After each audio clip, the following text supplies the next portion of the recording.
இன்றைய நாளிலும் உங்களுக்கான வார்த்தை பண ஆசை.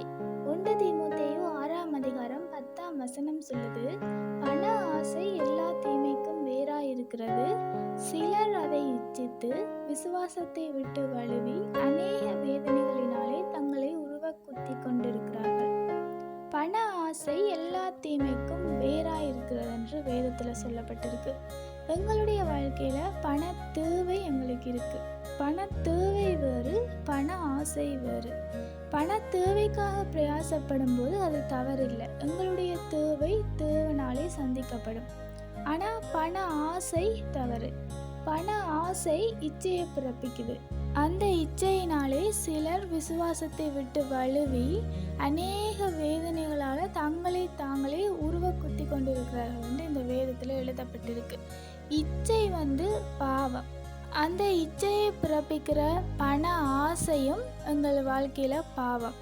பண ஆசை வரும்போது அதை இச்சித்து அதற்காக ஓடும்போது அநேகர் விசுவாசத்தை விட்டு வழுவுகிறார்கள் என்று எழுதப்பட்டிருக்கு.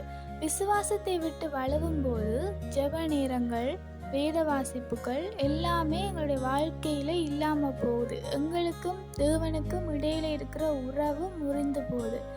அப்படி தேவனுக்கும் எங்களுக்கும் இடையில இருக்கிற உறவு முறிகிறதுக்கு காரணமாக இருக்கிற பண ஆசை எங்களுடைய வாழ்க்கையில் பாவமான ஒரு காரியமாக இருக்குது.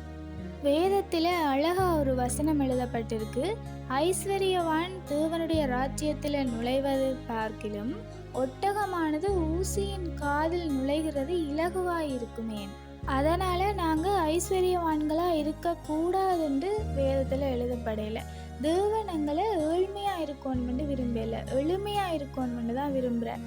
எங்களுடைய வாழ்க்கையில் நாங்கள் பாவத்தை பிறப்பிக்கிற இந்த பண ஆசைக்காக தேவனை விட்டு விலகி, விசுவாசத்தை விட்டு விலகி, பண ஆசைக்காக ஓடி பாவத்தில் போய் விழாமல் பணத்தை நாங்கள் சேர்க்கிறதுல ஐஸ்வர்யவான்களாக இருக்காமல் மற்றவர்களுக்கும் கொடுக்கறதுல ஐஸ்வர்யவான்களாக இருப்போம். Have a nice day.